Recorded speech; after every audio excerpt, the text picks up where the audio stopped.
Okay, after you do your practice on Excel, you have this little puzzle activity that you're gonna do. So, what you're gonna have to do is you're gonna cut these squares out. You're gonna have 16 pieces, and you're gonna try to rearrange the pieces, so that next to the the problem is an answer, is a simplified expression touching a match. Um, so I would cut these out first, and then you're gonna start with the piece that says start here. So on a piece of paper, you need to put your name, and you're gonna start with this piece. This is M. Now, remember the gray is gonna be your border, so you're gonna have to maybe turn the pieces around, but just like looking at the problems on the piece, the match I'm looking for is the simplification of this. So if I multiply my numbers together, that's going to give me 6 here. That lets me write, but it doesn't look like it's going to let me write. So that's 6 n, and then here I'm adding, so that's to the 10th power on that for this problem. And then if I look to this side right here, this is parentheses, this is the power rule. So I'm squaring to each one, just -3 gets squared, and n to the square. So this actually turns into 9n squared. So that's its match.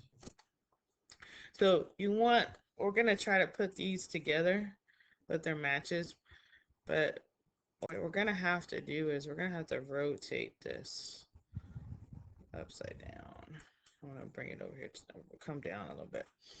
So I'm looking for 6n to the 10th power. I have that cut out. If you go back over here, you can cut that out.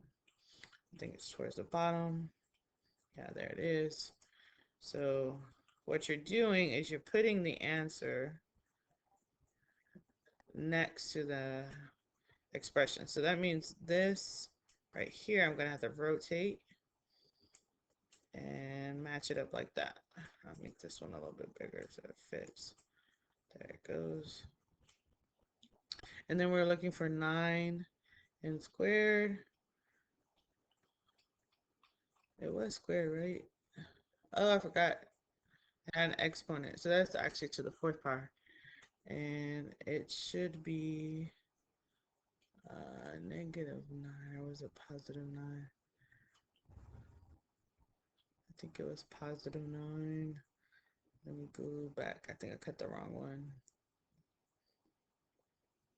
So let me go look at the, because one is positive, one is negative. There's the -1. Is there a positive one?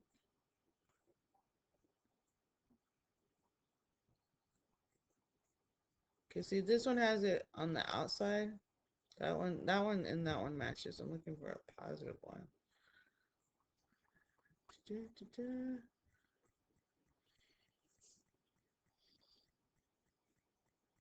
Oh, here it is. Let me cut that one out. Just let me fix this. All right, so here's the one that's positive. But since there's negatives in the parentheses when I square it, and I forgot, let me fix this. Because this had the exponent, and then we had to times it by 2. So make that to the 4th. Okay, so this one's positive, so I'm going to match those together. So I'm going to rotate it. I'm going to make this a little bit smaller. There it goes like that. Remember, the gray is going to be your border. And then now I'm looking for these matches. And then this is the one I said, this one's going to be negative because it has the negative sign on the outside. I already have that one here. So I just got to rotate the answer, match it with the expression. Okay. And so in the instructions here, we are making, I believe I'll go back, a 4x4 square. So right now I have 3. I just need to find this next match. So this matches here. We're adding up the exponents. Don't forget that's the n by itself is just a visible 1. So this should end up being n to the 13th power that we're matching here. And you're trying to find all the matches using the rule. So hopefully this helps you. Once you get it arranged, you're going to glue it down and you're going to turn it into the tray. All right, thanks.